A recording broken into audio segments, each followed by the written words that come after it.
Bom, pessoal, vamos lá. Como eu falei para vocês, os atributos de Deus são as manifestações dos seus vários aspectos do seu caráter, certo? Dos vários aspectos do seu caráter. Como eu falei, os atributos nós geralmente dividimos em duas classes. Nós classificamos os atributos de duas formas. São eles os atributos ativos ou exclusivos, que são aqueles atributos que revelam o que Deus é em relação ao universo, certo? E os atributos morais ou não exclusivos, que são aqueles atributos que revelam Deus, que revelam o que Deus é em relação aos seres morais criados por Ele. Certo? Quanto isso aí ficou entendido, não é isso? Aí aqui eu classifiquei em uma ordem não cronológica os atributos.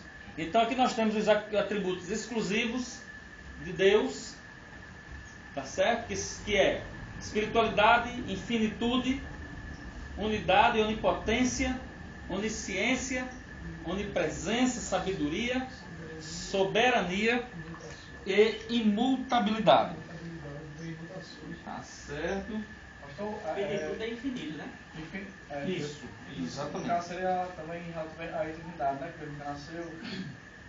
O quê? A eternidade? Infinito, muito bem. Exatamente.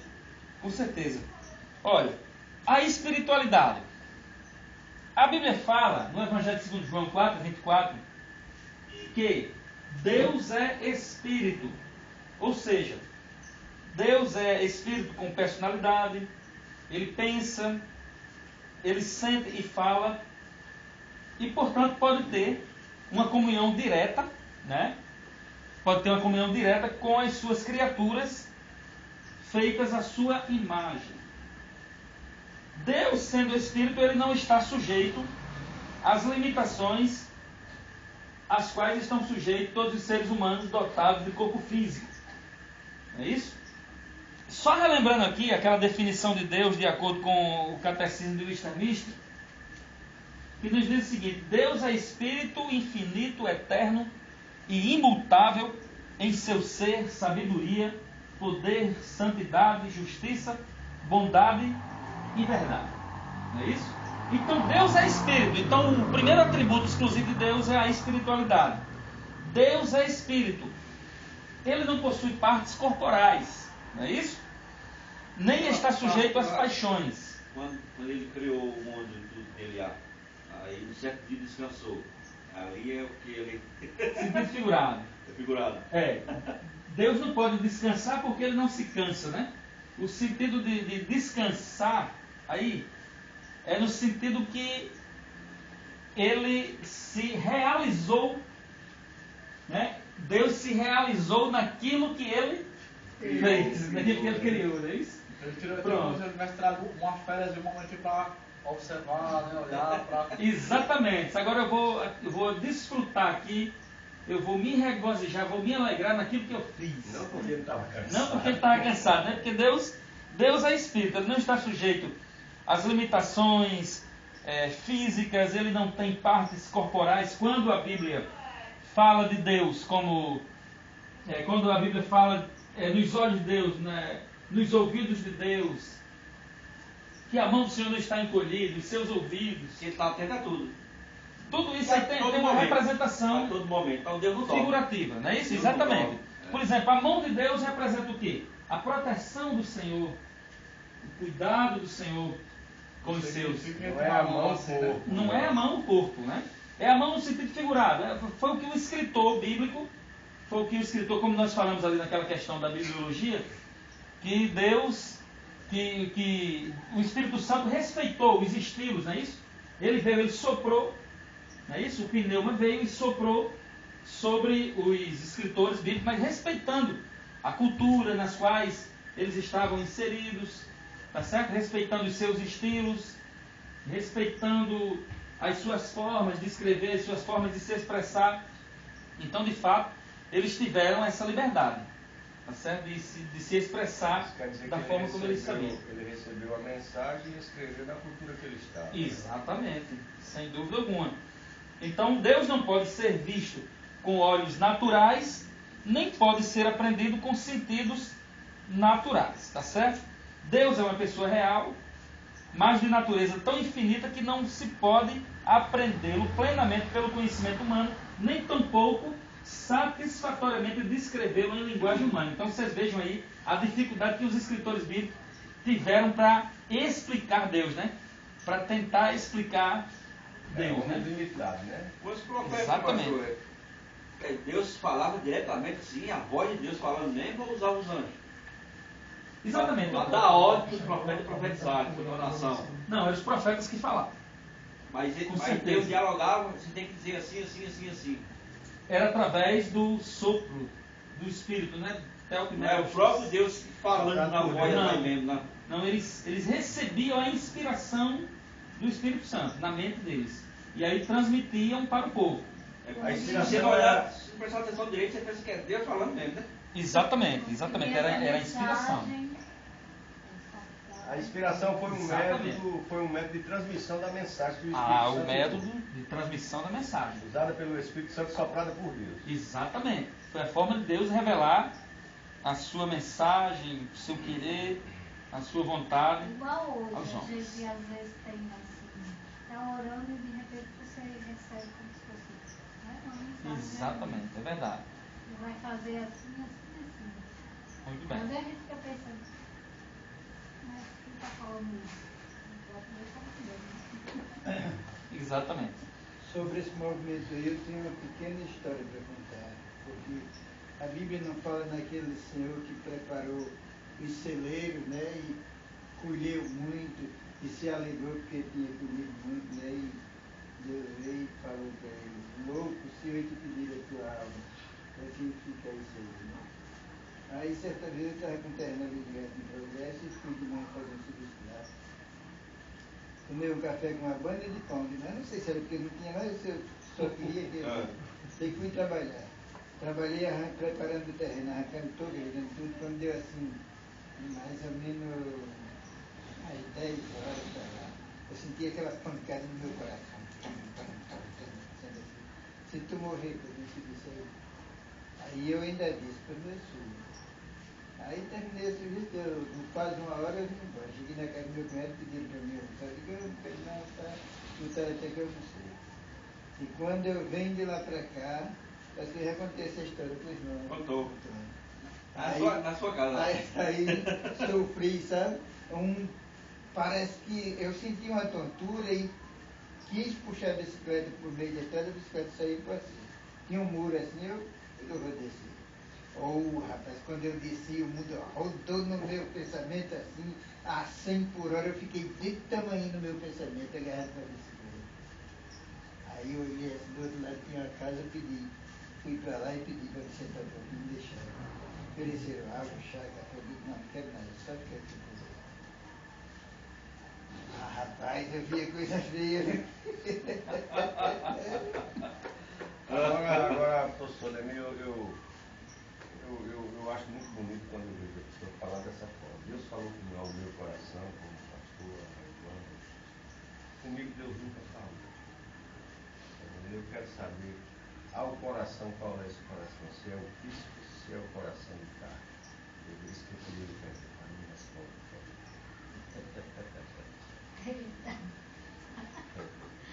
Acho que é os dois juntos, né? Uma interligação aí. Coração Porque o de Deus é um sentimento tem a ver com o coração, Se né? dá para A entender, pessoa usa né? muito essa expressão, né? E eu quero saber. É porque o que vem da mente já vai pro coração. É isso aí. Interliga um com o outro, eu acho. O homem do coração puro tem que ter uma mente sadia. Uma mente pura, né? É verdade. Existem vários exemplos, né, de pessoas. A minha Na mãe, Bíblia. ele casou. A minha mãe ela não era cristã, ela era muito católica, mas ela Pode ser hoje, né? Que ele faz, mas eu não. É porque ela tinha coisa que ela posso dizer. falava que assim, ela sentia. Mas eu acho lindo a E pessoa dizer, acontecia. porque é uma comunicação, né? Direta de Deus. Incrivelmente vai acontecer. Acho maravilhoso. É porque a pessoa acha que Deus falou no meu coração significa que Deus falou literalmente ao miocárdio, né? Mas vai acontecer isso. E na verdade não é. Embora que, tá ligado? Porque pode ver que você se estressar muito, aí o que acontece? Dá um. Tem uma ligação, mas não significa que Deus está falando diretamente com o. É a mente, né? Olha, Exatamente. vamos passar para o segundo atributo exclusivo. A infinitude. Tá certo? Infinitude. Deus é infinito. Isto é, Ele não está sujeito às limitações naturais humanas. A sua infinitude é vista de duas maneiras. Primeiro, em relação ao espaço. Tá certo? Em relação ao espaço. Deus caracteriza-se pela sua imensidade. Isto é, a natureza da divindade está presente de modo igual em todo o espaço infinito e em todas as suas partes. Nenhuma parte existente está separada da sua presença ou da sua energia e nenhum ponto do espaço escapa da sua influência. Seu centro está em toda parte e sua circunferência em parte nenhuma. Mas ao mesmo tempo não devemos esquecer que existe um lugar especial onde sua presença e glória são reveladas de uma maneira extraordinária. E esse lugar é o céu. É isso? Então, em segundo lugar, Deus é infinito. Em primeiro lugar, eu falei que era em relação ao espaço, né? Em segundo lugar, é em relação ao tempo. Não é isso? Deus é eterno. Deus é eterno. Ele existe desde a eternidade e existirá por toda a eternidade. O passado, o presente e o futuro são todos como presente à sua compreensão. Sendo eterno, ele é imutável. Não é isso? Então, só Deus é aquele que foi, é aquele que é e aquele que será eternamente. Pastor, Tá eu certo? sempre para buscar a menina. Aí eu volto para mim. Tranquilo. Rapidinho, 10 Vai com minutos. Deus, meu amado. Olha, então vocês entenderam aí a questão da infinitude. Deus é passado, Deus é presente e Deus é futuro. Ele é aquele que era, ou seja, é aquele que foi, é aquele que é e é o que será eternamente. Tá certo? Então Deus não foi um ser criado. Nós não podemos explicar em linguagem humana a existência, a natureza de Deus. Nós não podemos. É como eu disse desde o início. A Bíblia trabalha com a questão, a Bíblia não trabalha com a questão da lógica humana. Ela vai trabalhar com a questão da fé. Não é isso? Com a questão da nossa fé. A Bíblia diz, aquele que aproxima-se de Deus, creia que Ele existe. Então somos nós quem temos que crer que Deus existe. E não ficarmos procurando provar a existência de Deus através do nosso próprio intelecto finito, não é isso? Através da nossa própria ciência finita. Porque a Deus pertence a infinitude. A Deus pertence a ciência, a onisciência, melhor dizendo, e a nós pertence a ciência. O que conhecemos é uma gota d'água. O que desconhecemos é um oceano. Tá certo? Então não adianta nós querermos entender as coisas de Deus de modo explicando tudo pela lógica, né? Tudo pela razão. Pastor, antes dessa pergunta, né, de eu confessar, eu tenho uma dúvida muito grande a respeito disso. Como é que nunca houve um tempo que Deus não existisse? Como é que pode isso? Como é que ele sempre existiu? E eu sempre ficava isso, minha irmã já era evangélica, né? E eu sempre ficava, não, mas não tem como. Depois que eu aceitei Jesus, foi que eu lendo a Bíblia lá, orando, e Deus dando uma mensagem no meu coração e disse, meu filho, foi eu que criei o nascimento. Eu que criei o nascer. Vocês só nasceram porque eu criei Adão e Eva e criei o nascimento. Então como é que eu poderia nascer se eu criei o nascimento? Ela disse, tá bom, Senhor, me dá oi. Dúvidas na questão da infinitude? Então vamos lá, vamos entender isso. Isso aqui é filosofia pura. Quando Deus diz, eu sou o que sou, né? Eu sou o que sou, quer dizer, quando a Bíblia diz, antes que houvesse dia, eu sou. Então imagine só, vamos tentar imaginar a existência de Deus. Deus Deus nunca teve um momento na história, nunca teve um instante, um segundo, um milésimo de segundo em que Deus deixou de existir. E aí, como é que se explica a existência de Deus? Não se explica, se crê. Né? Nós não explicamos a existência de Deus, nós procuramos crer na existência de Deus. Porque bem-aventurado é aquele que não viu, mas acreditou. Não é isso? Então vamos passar para o terceiro atributo exclusivo de Deus. A unidade. Deus é o único Deus. Unidade absoluta e unidade composta. A expressão homem traz a ideia de unidade absoluta, porque se refere a uma só pessoa. Mas quando nós lemos que o homem e mulher serão uma só carne, essa é uma unidade composta, não é isso? Visto que se refere à união de duas pessoas. Então aqui vem a questão da doutrina da Trindade. Eu estou aqui com o livro de Maya Pilman, e aí nós vamos ler aqui a questão da unidade. Diz assim, só essa nota aqui para vocês. Deus é o único Deus. É isso? Ouve Israel, ó Senhor nosso Deus. O Senhor nosso Deus é o único Deus. Era esse um dos fundamentos da religião do Antigo Testamento, sendo também essa a mensagem especial a um mundo que adorava muitos deuses falsos. Lá na frente ele vai dizer: a doutrina da Trindade ensina a unidade de Deus como uma unidade composta, inclusive de três pessoas divinas unidas na essencial unidade eterna. Então, como eu disse para vocês, voltando para a questão da Trindade, a doutrina da Trindade é muito criticada porque é muito polêmica, né? Um assunto muito polêmico, porque ela só veio, ela não está na Bíblia, o nome Trindade, né? Ela só veio passar a existir na ortodoxia bíblica depois do século 3 a século 4 foi que ela passou a existir. Ela foi introduzida, não é isso? Na ortodoxia bíblica. Então, na realidade, voltando para aquilo que eu havia falado para vocês, a questão da Trindade, o nome Trindade não está na Bíblia. Isso aí veio da cultura grega, tá certo? Hoje não está. Hoje não está e nunca esteve na Bíblia. Certo? Nós temos na Bíblia os princípios, porque a Bíblia é um livro de princípios, né? Então nós temos na Bíblia os princípios, como nós mostramos ali para vocês, a questão da essência do Pai, da essência do Filho e da essência do Espírito Santo. A doutrina da Trindade veio ser introduzida no Credo de Nicéia, não é isso? No Credo de Nicéia ele veio ser introduzido dentro da ortodoxia bíblica. Mas na Bíblia nós não temos o nome Trindade. Lógico, claro. Mas nós temos todas as provas de que a doutrina da Trindade é uma doutrina essencialmente bíblica, né? E absolutamente bíblica. Na questão da onipotência.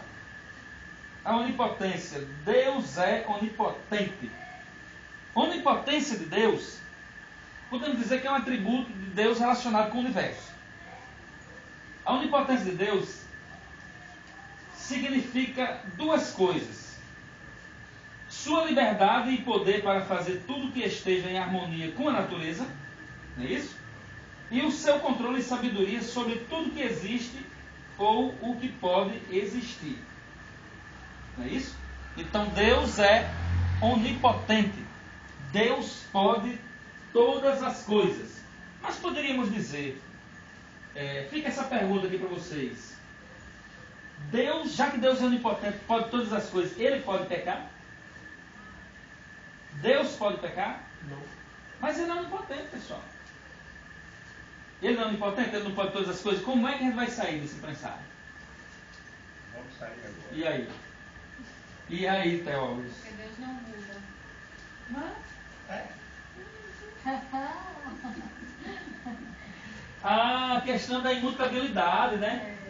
Deus não pode pecar porque Ele é imutável, não é isso? A sua essência não muda. O seu caráter não muda.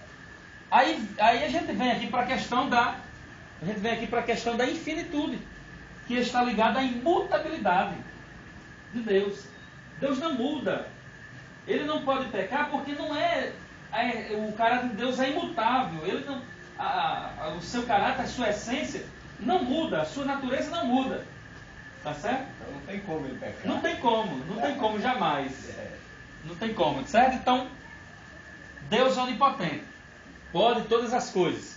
Vamos lá, para outro atributo exclusivo de Deus, que também está relacionado com o universo. Aqueles primeiros atributos que nós citamos, espiritualidade, infinitude, unidade, são os atributos que estão relacionados, que se relacionam à natureza íntima de Deus. Esses atributos que nós estamos citando, onipotência, onisciência, onipresença, são atributos que se relacionam com Deus e o universo. Tá certo? Vamos agora falar da onisciência. Onisciência. Quem sabe o que é onisciência? Ele tem conhecimento de todas as coisas. Todo conhecimento só dele, né? Só desse conhecimento. Deus é onisciência, né? Então, o conhecimento de Deus é perfeito. Deus precisa ir para uma faculdade para estudar, ele precisa pesquisar para saber das coisas? Não. Ele já sabe todas as coisas, ele não precisa aprender gradualmente como nós. Precisamos desenvolver o nosso intelecto, o nosso raciocínio, não é isso? E mesmo assim não chegamos a... O nosso conhecimento, e mesmo assim a gente estuda, e nunca, jamais vamos chegar... Ter um conhecimento igual a Deus. Não, jamais. Nunca poderemos jamais mensurar. Não poderemos jamais mensurar que sabemos nada igual a Deus. Jamais, porque o conhecimento de Deus é infinito. Ele conhece o passado, o presente e o futuro instantâneo. Ele sabe o que nós passamos, nós estamos passando e o que nós vamos passar. A Bíblia diz que até os cabelos da nossa cabeça estão todos contados. Não é isso? Deus é maravilhoso, queridos. Então a gente fica olhando assim os homens, né? Os homens vai para uma faculdade, estuda, lê alguns livros, né? Às vezes faz pós-graduação, chega o doutorado e aí já se acham que são os deuses, né? Da humanidade, né? Inclusive tem duas profissões que são hoje as profissões de elite dentro da sociedade. Tem duas profissões ainda de elite dentro da sociedade que um pensa que é Deus e o outro tem certeza. O advogado pensa, né, que é Deus e o médico tem certeza que é. Então, alguns afirmam assim, não é isso? Que essas duas profissões, o advogado pensa que é Deus e o médico tem certeza que é Deus. É tanto que nós vemos poucas pessoas humildes, né? Na realidade, porque às vezes o homem, porque tem um estudo, então já se acha que é o rei da cocada, que sabe de tudo, não é isso? Que não precisa mais de ninguém. Então, o saber ele tem esse problema. Ele pode nos ensordecer, mas nós não devemos, por isso, deixar de buscar o saber, né? Deixar de buscar. Porque eu acredito que um saber equilibrado, entregue nas mãos de Deus, vale mais do que a ignorância, né? Com certeza. Pode ser mais bem usado por Deus e vai valer mais do que a própria ignorância. Então, resultado, Deus é onisciente. Ele conhece todas as coisas, ele sabe todas as coisas. É isso? Ele conhece todas as coisas. Eu vi hoje o rapaz dando um exemplo na Nordeste, um pregador chegou lá e dizia: esse corpo velho, olha, tá vendo esse corpo velho, essa carne velha, isso aqui não vale nada. E ele dizia: nossa, para você ver que o camarada, ele estava lá ignorando a maneira, a falta de conhecimento, porque ele disse: isso aqui é templo e morada do Espírito Santo e vale muito. Para você chegar a dizer um corpo velho, essa carne velha, tá entendendo? Aí você vê que você fica, quando o seu conhecimento não atinge aquele nível, você fica, e depois, imagina depois o que eles aprontaram com esse rapaz que pregou isso aí. Vocês vão ver isso aí em antropologia bíblica, quando chegar na parte de antropologia, vocês vão ver, quando estiver estudando a psique, o soma, o pneuma, tá certo? Aí vocês vão ver essa parte aí, na realidade. Eu acredito que ele quis, o entendimento dele era dizer outra coisa, mas só que ele não soube se expressar. Porque na realidade, a Bíblia sim. Foi isso que ele estava dizendo. Isso. Foi isso que ele estava dizendo. Mas ele disse com outras palavras, que ele estava expressando para o público, para o pessoal que estava na sala, dessa forma. Ele estava querendo dizer outra coisa, mas a expressão dele... O corpo tem uma importância. O corpo tem uma importância. Como ele é templo e morada do Espírito Santo. Agora, a Bíblia dá pouca ênfase ao corpo. A Bíblia dá pouca ênfase, né, ao corpo humano. Ela enaltece mais a questão do espírito questão mais do espírito, né? Eu acho que foi Do que o próprio corpo. fazendo explicar, ele falou assim, acho que o corpo de maneira dada como matéria, né? É. E o espírito vale muita coisa. Mas na realidade o corpo tem um valor para Deus, É né? tanto que o Não, espírito, porque né, fica se onde? não tivesse o valor, não seria templo e morada do Espírito Santo. Mas aí precisa você deixar bem completo, né? Esse Com entendimento, certeza. né? Faltou Precisa isso você ter isso aí. para explicar de forma bem explicada, não é isso? Então vamos lá. Outro atributo exclusivo de Deus. Em presença. A onipresença. Deus está presente em todo lugar, não é isso? Exato. Na questão da onipresença, Deus é onipresente. Ele ocupa todo espaço material e não se limita em ponto algum. Deus não está limitado pelo espaço geográfico, pelo espaço físico, não é isso? Deus não está limitado por essas coisas. Aí entra também a imanência e procedência, né? Deus. Com certeza. Só que nós temos que entender uma coisa. O que é estar e habitar. Tá certo? Deus está presente. Deus está em todo lugar. Mas não habita em todo lugar. Estar é diferente de habitar. Tá certo? Vamos fazer essa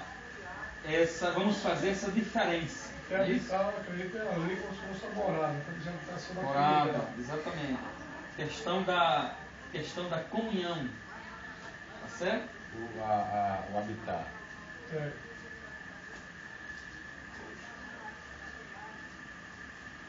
Agora vamos falar da sabedoria. É outro atributo exclusivo de Deus.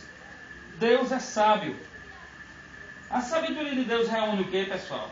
Reúne a onisciência e a sua onipotência. É um atributo que reúne essas duas coisas. Tá certo? Ele tem poder para levar tudo, ele tem poder para levar a efeito seu conhecimento de tal maneira que se realizem os seus melhores propósitos possíveis, pelos melhores meios possíveis. Deus sempre faz o bem de maneira certa, no tempo certo. Ele faz tudo bem.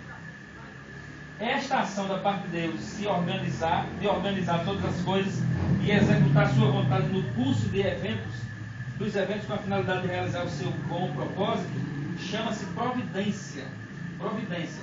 A divina providência geral relaciona-se com o universo como um todo, e a sua providência particular relaciona com todos os detalhes da vida do homem. Tá certo? Então Deus é sábio.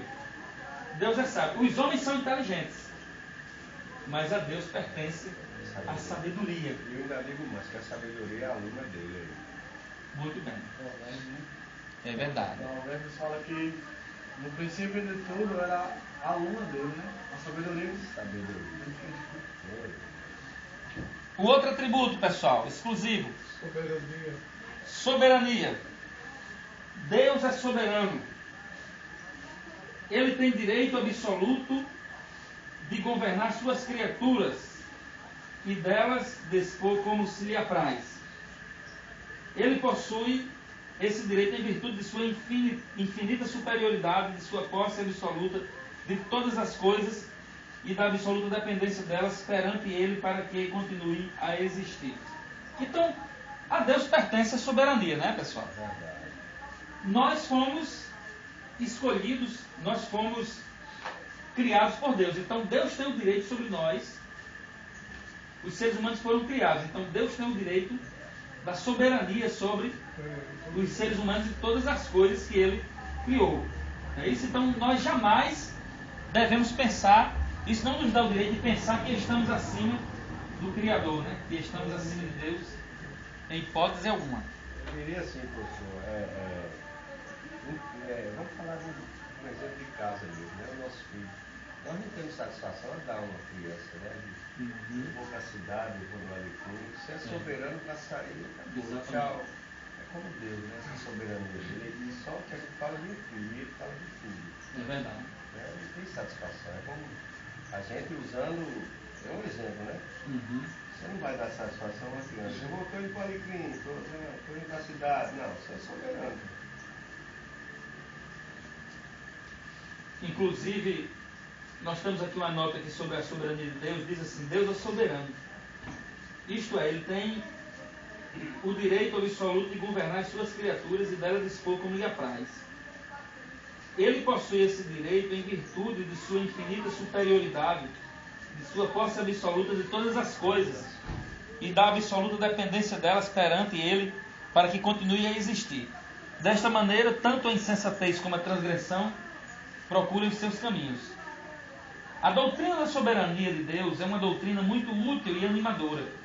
Se fosse para escolher qual seria preferível, ser governado pelo fatalismo cego, pela sorte caprichosa, pela lei natural irrevogável, pelo eu pervertido e de curta visão, ou ser governado por um Deus sábio, santo e amoroso e poderoso, quem rejeitaria a soberania de Deus pode escolher ser governado dentre o que sobra.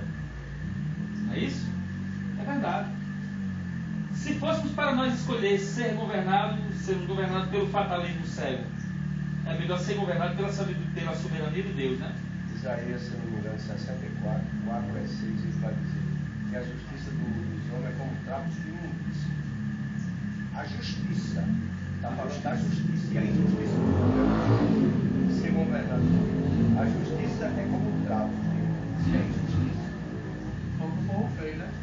Lá em Samuel, decidiu ser governado por um rei e não mais. Olha, é interessante. Agora, pessoal, nós vamos falar sobre os atributos não exclusivos, que também são chamados de atributos não ativos ou atributos morais. Tá certo? Pois não, Só uma dúvida. Esses atributos exclusivos, eles de forma alguma podem ser encontrados em homens. Com certeza. Verdade? Pode não. Mas no caso da espiritualidade, homem também não é isso. Não chega a esse ponto, não. Porque nesse caso aí, a espiritualidade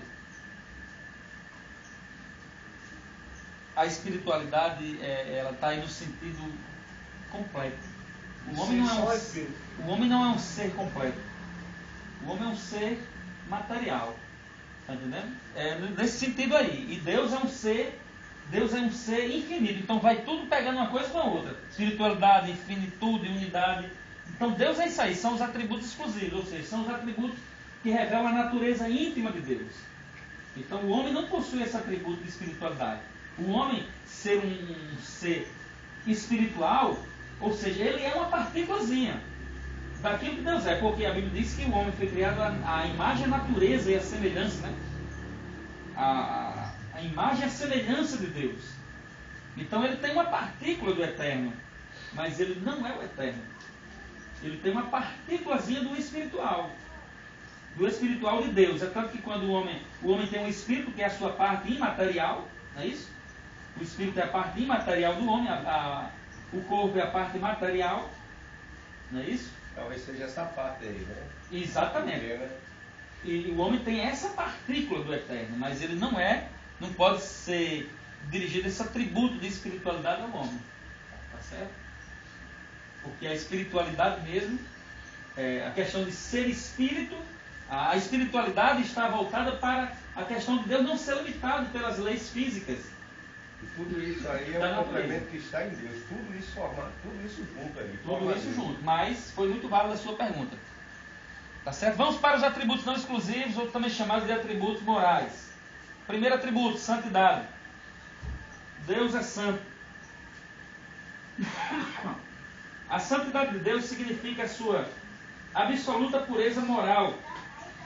Ele não pode pecar nem tolerar o pecado.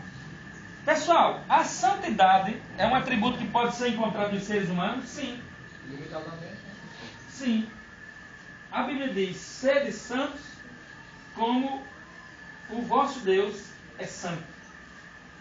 Como Ele, né, Deus, também é santo. Então a santidade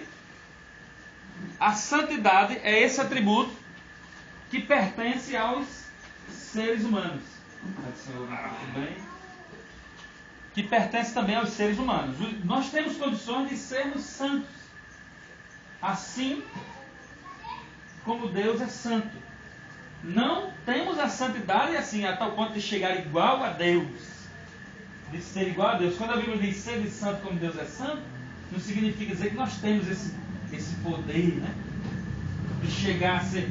Agora, o problema também é que nós analisamos a santificação de modo errado. Nós, principalmente a igreja pentecostal, o neopentecostalismo, também prega muito a santidade, confunde santidade com perfeição. E não é. Ela é o caminho da perfeição, mas não é perfeição. Ser santo não é ser perfeito. É como eu disse, a santidade, ela está muito ligada com o nosso serviço a Deus, com a nossa ocupação a Deus. Ela não está ligada com a nossa perfeição. Não existe nem o ser humano Totalmente. perfeito. Não existe. E nada que você faz nunca é perfeito. Não existe. Só Deus mesmo. Não existe nem um ser humano perfeito. Significa dizer que a santidade é mais um trabalho. É mais um trabalho de todo o coração prestado para com Deus. Com certeza. Porque assim, o sentido original da palavra santo, né, é separado. Em que sentido Deus está separado? Ele está separado do homem no espaço, porque está no céu. E o homem está na terra. Ele está separado do homem quanto à natureza e caráter, porque ele é perfeito. E o homem é o quê? Imperfeito. Deus é divino. E o homem é humano. Deus é moralmente perfeito. E o homem é pecaminoso. Tá certo? Então, nesse ponto aí, o homem não pode ser santo igual a Deus. Certo? Então, Deus está separado de nós nesse ponto. Então, outra coisa. Vemos então que a santidade é o atributo que mantém a distinção entre Deus e a criatura. Não denota apenas um atributo de Deus, mas a própria natureza divina. Porquanto, quando Deus se revela a si mesmo de modo a impressionar o homem com a sua divindade, disse que ele se santificou. Isto é o que revela a si mesmo como santo. Quando os serafins descrevem o resplendor divino que emana daquele que está sentado sobre o trono, exclamam: Santo, Santo, Santo é o Senhor dos Exércitos. Não é isso? Então, somente Deus é santo em si mesmo. E nós tentamos imitar, né, a Deus, né, a forma também de sermos separados. Mas isso não indica que nós somos perfeitos ao tentar fazer isso. Mas estamos buscando, estamos no caminho para a perfeição. Nós estamos buscando o quê? No final de tudo, a glorificação. Mas não somos perfeitos na plenitude da palavra, não é isso? Não somos santos na plenitude da palavra. Estamos, inclusive a santidade que a Bíblia ensina, a santidade do cristão, é uma santidade progressiva. Dos aspectos da salvação, os conhecidos como justificação, regeneração e santificação, desses três aspectos da salvação, os dois aspectos ocorrem de modo instantâneo, certo? Que é o aspecto da regeneração e da justificação. A santificação ocorre de modo progressivo e paulatino. Então a santificação é progressiva, ela não é instantânea na vida do cristão, na nossa vida, ela é progressiva. Todos os dias nós vamos nos santificando. Todos os dias nós vamos, né, amadurecendo mais de modo espiritual, tá certo? Outro atributo moral, justiça, é um atributo moral que se encontra em Deus e se encontra nos homens. Eu já falei aqui, mas quero só repetir para vocês, que a justiça de Deus, a lei de Deus, melhor dizendo, está dentro de cada um de nós. Quando alguém pratica alguma coisa má, não é isso? A sua própria consciência se encarrega de dizer que o indivíduo, que esse tal indivíduo, está errado. Não é ninguém que vai chegar, olha, você está errado. A nossa própria consciência se encarrega de dizermos quando estamos errados. Então o ser humano possui esse sentimento de justiça. Então existe uma diferença entre a justiça e a santidade de Deus. Por exemplo, a justiça é a santidade de Deus em ação. Não é isso? Por Deus ser santo, ele é justo. Ele não vai tolerar a injustiça. Ele não vai tolerar o erro. Ele não vai tolerar o pecado. E isso aconteceu no Éden. Quando o homem pecou, a justiça de Deus entrou em ação. Porque o homem feriu, né, o pecado, né, do ser humano, atingiu a santidade de Deus. Não é isso? Ele desobedeceu, ferindo a santidade de Deus. Então, pois não? Quando Deus fala assim, né? Arrepende ter feito o homem. Aí a própria Bíblia fala que Deus não pode se arrepender, né? Exatamente. Por conta Exatamente. do pecado dele. Exatamente. Não quer dizer que ele se arrependeu, mas quando ele se arrependeu, a aquele pecado que ele estava tratando muito. Exatamente. Na realidade, Mas é arrependimento, é mudar de opinião. Ele tem que ver com certeza é a mudança de opinião. Né? É a mudança de opinião. Está falando ali, né? Deus não se arrepende literalmente, né? Na realidade, ele muda ali de acordo com a situação do próprio homem, né?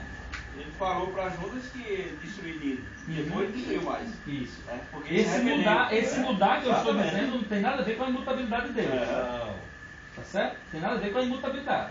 Porque eu falei anteriormente que Deus não muda. É isso? Tem nada a ver com a imutabilidade. Mas ele é soberano, não pode mudar de opinião, né? Com certeza. Pode mudar as suas decisões. É o rei, aquele rei lá que teve 15 Ele anos, pode né? tudo. Teve 15 anos ali. Ele não já tinha dito que ele ia morrer? Ali é uma mudança, né? De opinião. Aí ele vai abençoa com 15 anos. Ou seja, a justiça é a santidade de Deus manifesta no tratar retamente com as suas criaturas. A justiça é a obediência a uma norma reta, é a conduta reta em relação a outra. Quando é que Deus manifesta esse atributo?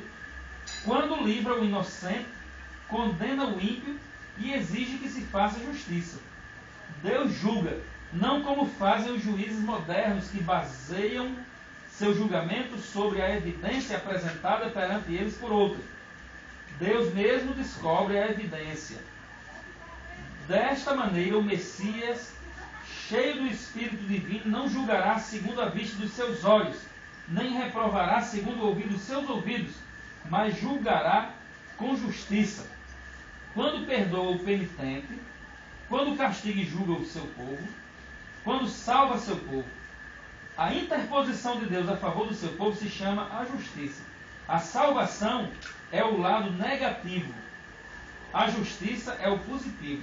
Ele livra o seu povo dos seus pecados e de seus inimigos, e o resultado é a retidão de coração. Quando dá vitória à causa de seus servos fiéis, depois de Deus haver libertado seu povo e julgado os ímpios, então teremos novos céus e nova terra, em que habita a justiça. Certo? Que são as palavras de Maya Filma, né? Agora vamos lá. Para outro atributo chamado de fidelidade, não é isso? Fidelidade.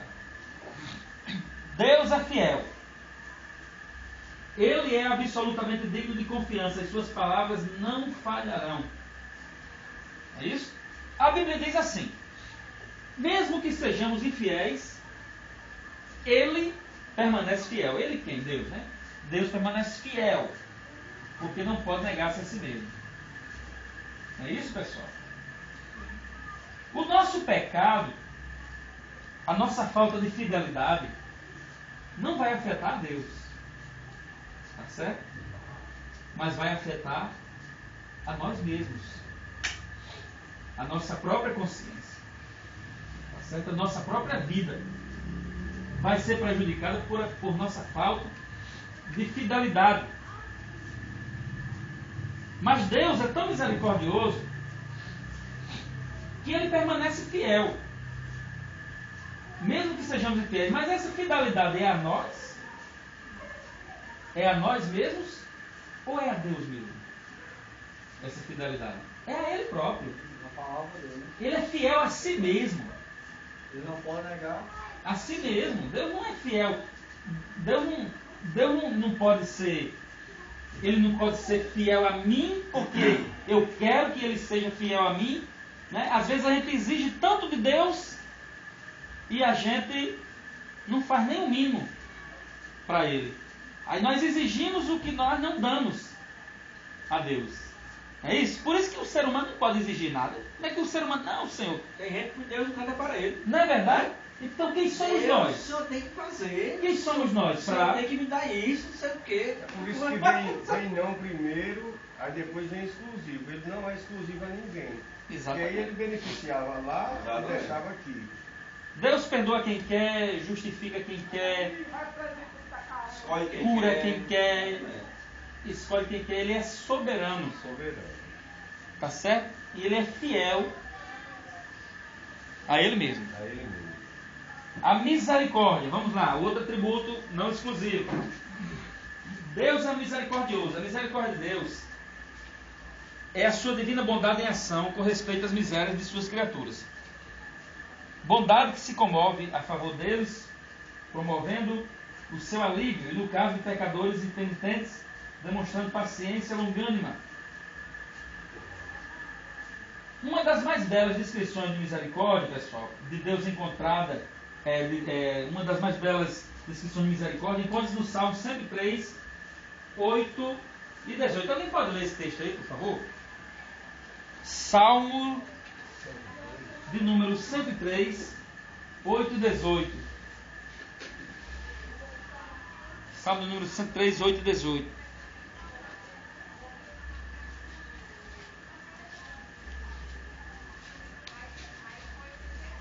Só pode ler.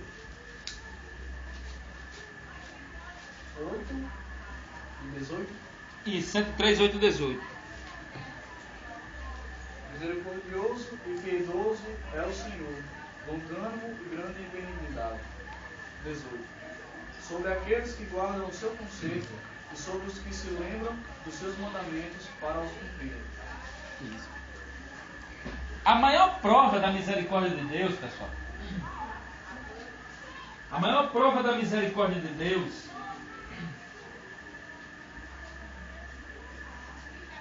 é o fato de dele ter mandado, de Deus ter mandado o seu único filho ao mundo para morrer por todos nós. Esta é a maior prova da misericórdia de Deus. É uma pergunta sobre misericórdia.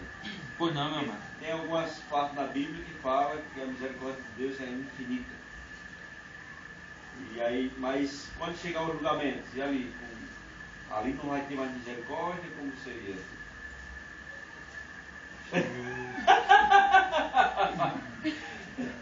E ali vai ser julgado, né? Então a misericórdia ali a misericórdia de Deus tem que definir primeiro o que é misericórdia, né? Exatamente. A gente não entende o que é misericórdia. é como nós estamos explicando. A misericórdia de Deus é a sua divina bondade em ação a respeito das misérias de suas criaturas. Ela não está somente ligada a perdão dos pecados. Exatamente. Não podemos dizer também que não é, porque o fato de Deus ter A maioria do pessoal enviado quer perdão. Exatamente, É só isso. mas não é só isso, porque o fato de Deus ter enviado também o seu Filho Jesus para morrer por nós é a maior prova de misericórdia, como eu falei. Agora, essa questão do julgamento das pessoas no dia, então vamos pensar assim: se Deus é um ser misericordioso, não é isso? Se Deus é um ser misericordioso, então No último dia no último dia ele vai ter que salvar todo mundo. Ele é justo, né? Mas aí a gente não pode passar por cima das doutrinas que estudamos. Nós não podemos passar por cima das doutrinas que estudamos. Nós temos aí a questão da eleição, da predestinação, tá entendendo? Tem tudo aí essas coisas. No último dia eu diria o seguinte: os escolhidos alcançarão a misericórdia de Deus. Alcançarão a misericórdia do Senhor. Certo?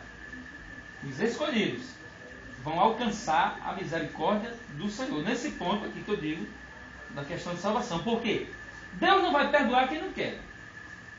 O próprio Jesus diz que não condena ninguém. É a sua palavra Não é isso? Eu não vim para condenar, vim para salvar. Mas se os homens não querem ser salvos, Deus vai obrigar alguém a receber a sua misericórdia no último dia?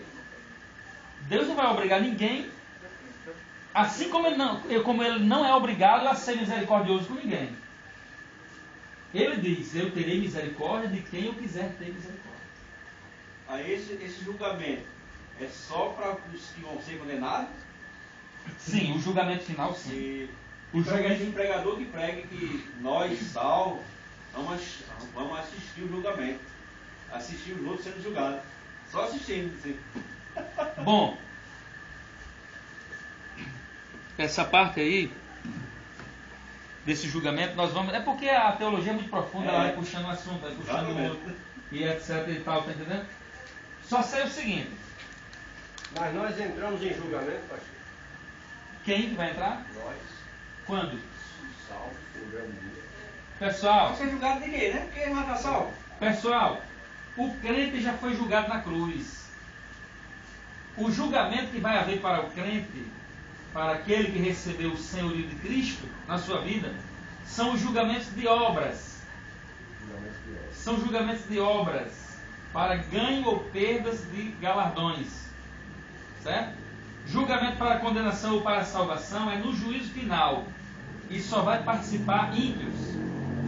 É para ímpios, para aqueles que negaram, é para aqueles que negaram a Cristo, não é isso?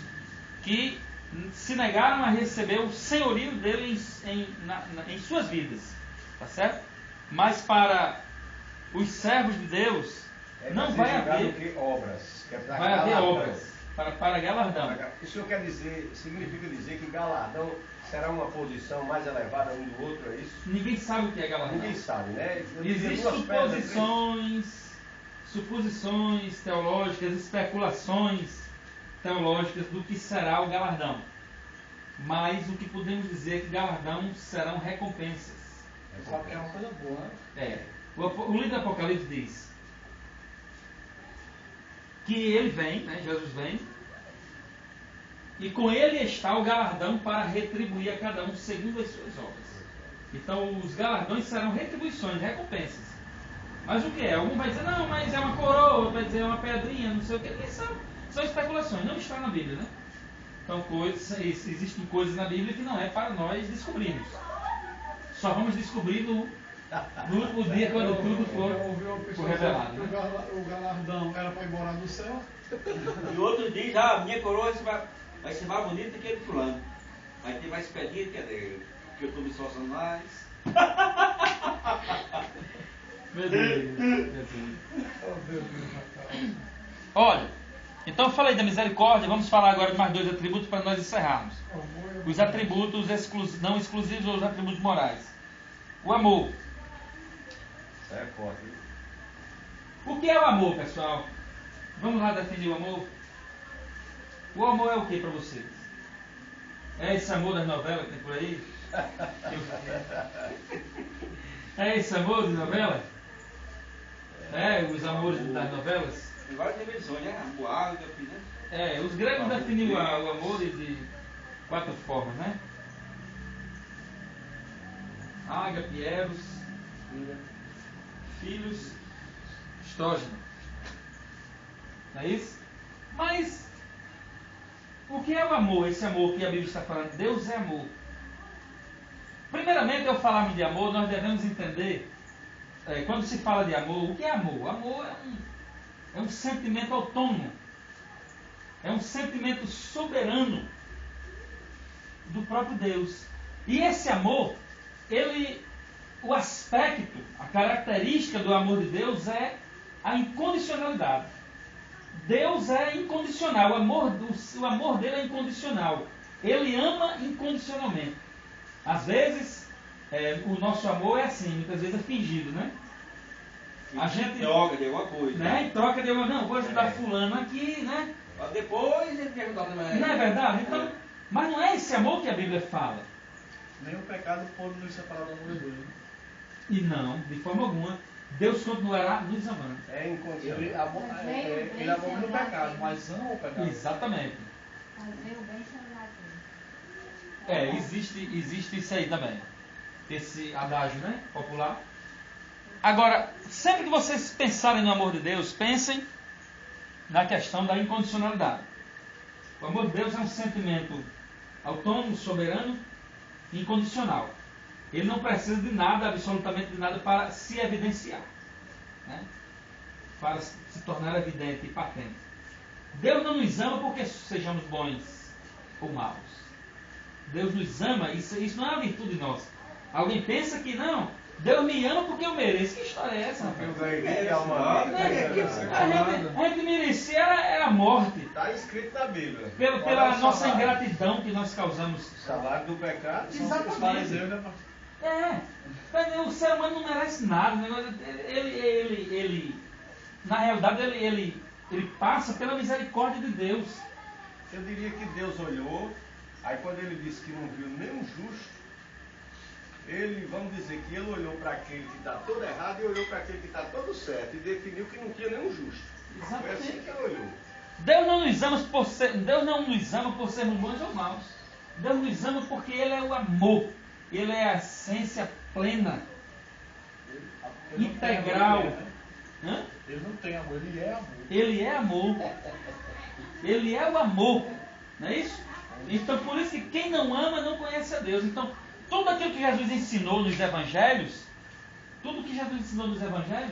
foi justamente a questão do amor. É tanto que foi tão forte que Jesus disse assim, que nós seríamos conhecidos como discípulos de Cristo se amássemos uns aos outros. Ele disse, nisto conhecerão que sois os meus discípulos, se vos amardes uns aos outros. Tá certo? Tem mais. Para aumentar esse amor que está em nós, a gente tem que amar mais a Deus. Exatamente. Quando você ama mais a Deus, você aprende a amar mais o seu próximo. Exatamente. Vocês acham que... Olha, foi feita uma pesquisa. E foi descoberto o seguinte, que enquanto os homens viverem, existirão 3 coisas que atormentarão os homens, que farão parte da vida dos homens e atormentarão os homens. Primeiro, são as catástrofes naturais, que os homens terão que conviver com elas. São as doenças, as pestes, tá certo? E, em terceiro lugar, e a mais terrível de todas, o relacionamento entre os seres humanos. É ou não é? Aí nós vemos a questão das guerras, a história das guerras. Por que é tão difícil o relacionamento? Por que é tão difícil os seres humanos se relacionar? É justamente isso que nós estamos falando. Amor. Falta de amor. Por quê? Porque a nossa comunhão com Deus foi quebrada através do pecado, através da desobediência. E isso refletiu na nossa forma de viver. Isso refletiu consideravelmente e expressivamente no nosso modo de se relacionar. É isso? Com os seres humanos. Então, se eu não tenho uma relação perfeita com meu Pai que está no céu, eu não posso ter uma relação perfeita com o meu próximo. Tá certo? Se eu não amo, é como vocês mesmo disseram agora, se eu não amo a Deus, como é que eu vou amar o meu próximo? Se a Deus eu nem vejo, se o ser humano eu vejo, se o meu irmão eu vejo, se o meu próximo eu vejo, e eu não amo, como é que eu vou dizer que amo a Deus se eu não vejo? A própria Escritura fala disso, certo?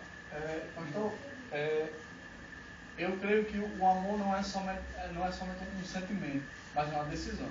O amor ele parte da decisão. Porque como era que Deus dizia, amai-vos uns aos outros? Como é que eu colocaria como mandamento? Se é uma coisa que surge de você, como é que eu vou mandar você fazer? Então, exatamente, você está falando uma coisa interessante, muito apropriada, muito oportuno, o seu questionamento, né? A sua opinião. Porque, veja bem, é como você está dizendo, o amor é uma decisão. Por quê? O amor é prático. Para se tornar evidente, ele tem que ser prático. Não existe um amor só de palavras. Como à primeira vista, né? Olhou. Não. Porque o amor de Deus se evidenciou. O amor, para ser amor, ele tem que se tornar evidente. O amor de Deus se evidenciou por causa da praticidade. Ele disse que amava e demonstrou. E o nosso problema é porque nós amamos de boca. Nós dizemos que amamos, E por trás, a gente não ama coisa nenhuma. E por trás a gente deixa a desejar. Só finge. A gente tem, e a Bíblia fala que nós não devemos amar com amor fingido. Né? Então o amor tem que ser prático. Você tocou num assunto muito interessante. Tem que nascer, né? Exatamente. Tem que nascer. Exatamente. E é tanto que está na Bíblia lá. É suportando Uns aos outros. Deixa eu dar um exemplo É aqui. verdade. em amor. Em amor, exatamente. Deixa eu dar um exemplo do tempo dos Nós pais. buscamos tanta perfeição nos outros, em nós mesmos, mas não queremos tolerar as imperfeições dos outros, né? Deixa eu dar um exemplo do tempo dos coronéis. Vê se cabe aí. O rapaz namorava uma moça, né? Não namorava não, tinha sido premeditado para ela. Que naquele tempo o pai escolhia, né? E ele desejou a conhecê-la e ela disse que não aceitava. Aí ela disse para ele: você conheceu seu irmão antes de nascer, conheceu sua mãe, conheceu seu pai, e você não amou? E não ama eles? Está entendendo? Então a gente só pode se conhecer depois de casar. Não é? O homem só conhece verdadeiramente a Não é Deus depois verdade? que... É verdade. Não é? É. Não é desse jeito? Não nasceu o amor aí? Não criou esse amor? Ele não conheceu. Você conheceu, não veio? Você pediu para nascer naquela família? Você sabia quem era sua mãe e seu pai? Você ama ele? Ela Conheceu, né? depois. Tirou a prata, foi com o tempo. Nós temos que orar aí, pessoal. Falta 22 para 11. 22 para 11. Vamos abordar aqui, só para finalizar, o último atributo não exclusivo. Não exclusivos, atributos não exclusivos ou morais, a bondade. Deus é bom. Não é isso? Chamaram Jesus de bom, né? Ele disse: bom é meu pai. Por que ele fez isso? Porque ele não aceitou que aquele jovem rico chamasse ele de bom. Porque você sabe dizer? É porque ele não se despojou de toda a grandeza, ele estava como servo, né? Ali foi uma forma de bajular. Deus não aceita. bajular. Jesus não aceita bajulação de homens, né? Você é bom, você não é bom, não, pai que me enviou. Muitas vezes eu vou dizer uma coisa a vocês, irmãos, é melhor a gente receber uma crítica do que um elogio. Porque às vezes um elogio vem carregado de bajulação, de falsidade. Como por exemplo aquela mulher, né? Que bajulava Paulo, estava com processo, Isso. bajulava Paulo. Esse Exatamente. É filho de Deus Altíssimo. Olha, aquele jovem, quando ele disse, bom mestre, tal, ele estava falando de algo que ele não entendia, que era a bondade, justamente a bondade de Deus. Por isso que ele repreendeu, dizendo, por que me chama de bom? Bom só há um, que é meu Pai que está no céu. Não é isso? Então, a bondade é o atributo em razão do qual ele concede vida e outras bênçãos às suas criaturas. A bondade de Deus é muito maravilhosa, né, irmãos? Na nossa vida, porque nos dá saúde para trabalhar, nos dá 2 olhos, 2 braços, 2 pernas, nos dá inteligência. Todos os órgãos do corpo humano, tudo perfeito. Todos né? os órgãos Um do funcionando, corpo humano. né? Função do Nos outro. dá livramento. Só Deus mesmo para fazer uma coisa dessa. Não é verdade? Então Deus é bom, Deus é maravilhoso. Alguém quer comentar alguma coisa sobre, acrescentar mais alguma coisa sobre a bondade de Deus? A bondade de Deus é muito questionada a respeito da existência do mal e do sofrimento. Então, algumas pessoas dizem que a questão da bondade, o sofrimento e a existência do mal seria um obstáculo para o entendimento correto da bondade de Deus. Mas na realidade, Deus não é culpado. Deus não criou o mal, não foi Ele quem criou o mal. Não é isso? Deus não cria o mal. Ele não é culpado pela existência do mal. Mas o mal existe por causa da desobediência do próprio ser humano. E tem aquele ditado que o pessoal diz, do teu mal que não vem para o bem, o pessoal fala. Exatamente. A Bíblia até diz que Deus criou o mal, mas a gente tem que entender a forma que ele está falando, né? Na realidade, Deus não criou. Pecou. Deus não criou o mal. Deus criou o agente que criou o mal. Deus não criou o mal. Ele permitiu a primeira existência do desobediência mal. foi de Lúcifer, né? Exatamente. Deus criou a luz. Desobedeceu lá, sem ser da terra, né? Exatamente. Aí depois veio para a terra. Deus ele criou o agente, né? Ele criou a Lúcifer, mas Lúcifer foi que trouxe esse mal, que gerou o mal. Hoje é submisso a ele, não é porque ele pode todas as coisas, até o mal está submisso a ele. Olha, Tem gente que usa muito aquele termo de Faraó, né? Deus endureceu o coração de Faraó para dizer que Deus. Cadê a bondade de Deus? mas aí é texto isolado. Aí, não é isso. Aí um dia tem um rapaz perguntando isso, não, mas olha, vai passando uma mulher ali na rua, com um shortinho e tal, Deus sabe que se eu olhar para ela, eu vou pegar. Eu vou viver para mim, então é só. Oxe. Não, de quem se questiona isso? Primeiro olhar é inevitável. Isso aí são pessoas que. Só se você tiver cego. Agora, se pessoas você querem for contrariar a alimentar o palavra olhar, de aí, Deus, Eu fico falando, mas rapaz, aí é outra coisa. Isso aí são pessoas que tentam É você andar explicar, assim na rua, só assim. tentam justificar um erro com o outro. que é ele que faz, né? Os fins não justificam os meios, né? Não quer ser salvo, não acredita em salvação, está decidido para ir para o inferno, porque tem gente assim. Tem gente que está decidido já, e quer mesmo aquilo ali. Olha, pessoal, Deus não é responsável pelo mal. Por exemplo, se um trabalhador descuidado jogar areia numa máquina delicada, deve-se responsabilizar o fabricante? Você vai numa loja, vamos lá, dá um exemplo mais claro. Responsabilizar quem jogou. Você vai numa loja e compra um celular desses de última geração. Aí de repente você se descuidou e com o celular, deixou o celular cair ou não soube usar o celular, danificou o celular. O fabricante é responsável? Não. Não é isso? Então, o homem foi quem provocou o seu próprio mal.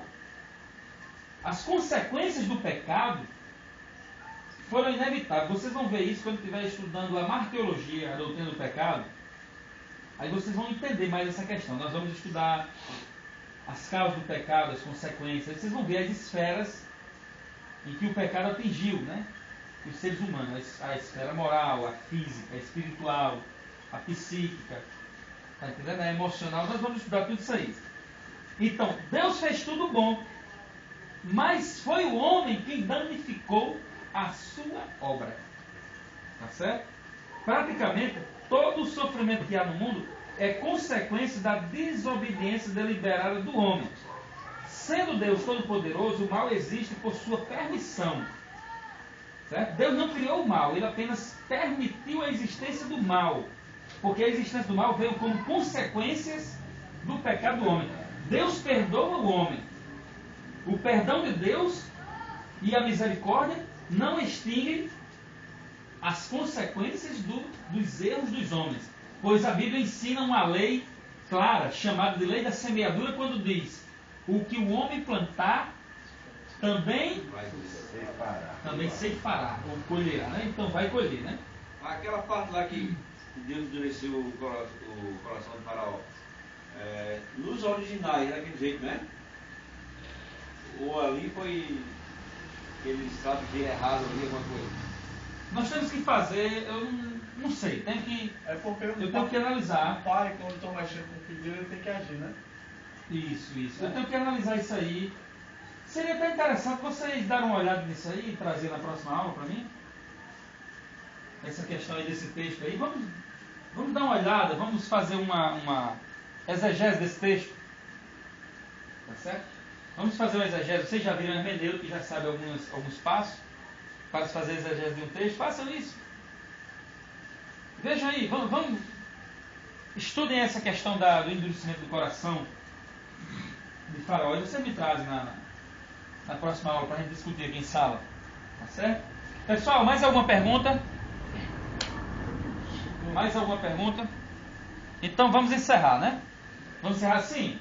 Só uma coisa para vocês. Anotem aí um trabalho para a próxima aula, para o próximo sábado. Próximo sábado é o quê, pessoal? 26. Não, próximo sábado é 26, mas o outro, desse sábado que vem é 8 O dias. outro já é novembro, né? Já.